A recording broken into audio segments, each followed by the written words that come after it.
പത്തനംതിട്ട കോന്നി പൂങ്കാവിൽ അച്ചൻകോവിലാറ്റിൽ ഒഴുക്കിൽപ്പെട്ട രണ്ടു പെൺകുട്ടികളെ അഗ്നിരക്ഷാസേന രക്ഷിച്ചു. പൂങ്കാവ് കാഞ്ഞിരപ്പാറ പുത്തൻവീട്ടിൽ ഉമേഷ് ഭവനത്തിൽ ദിലീപിന്റെ മകൾ അഞ്ജലി, സുഹൃത്തായ 15-കാരി എന്നിവരെയാണ് അഗ്നിരക്ഷാസേന രക്ഷിച്ചത്. പൂങ്കാവ് അഴൂർ പാലത്തിന് സമീപം വള്ളിപ്പടർപ്പിൽ പിടിച്ചുകിടക്കുന്ന നിലയിൽ വഴിയാത്രക്കാരനായ ഋഷികേശാണ് ഇവരെ കണ്ടത്. നിലവിളി കേട്ടാണ് ഋഷികേശ് ചെന്ന് നോക്കിയത്. അദ്ദേഹം ഫയർ സ്റ്റേഷനിൽ വിവരം അറിയിച്ചു. രാത്രി 7:20-നാണ് അഗ്നിരക്ഷാ നിലയത്തിൽ വിവരം ലഭിച്ചത്. ഒരാൾ വള്ളിപ്പടർപ്പിലാണ് പിടിച്ചു കിടന്നത്. രണ്ടാമത്തെയാൾ ആദ്യത്തെയാളുടെ കാലിലും പിടിച്ചു കിടക്കുകയായിരുന്നു. പത്തനംതിട്ട യൂണിറ്റിൽ നിന്നും അഗ്നിരക്ഷാസേന എത്തി ഇവരെ രക്ഷിച്ച് ജനറൽ ആശുപത്രിയിൽ പ്രവേശിപ്പിക്കുകയായിരുന്നു. കാൽവഴുതി വീണതാണെന്നും എടുത്തിയാടിയാണെന്നും പറയുന്നു. ഇവരുടെ മൊഴി പോലീസ് എടുത്തിട്ടുണ്ട്. സംഭവത്തിൽ ദുരൂഹതയുണ്ടെന്നാണ് പ്രാഥമിക വിവരം.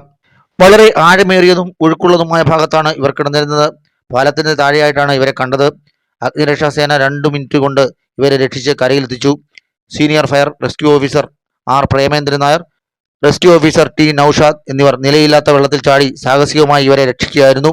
Assistant station officer A Sabu, fire and rescue ഓഫീസർമാരായ S Manoj, K P Jishnu, T Aju എന്നിവർ നേതൃത്വം നൽകി. BM news bureau, Pathanamthitta.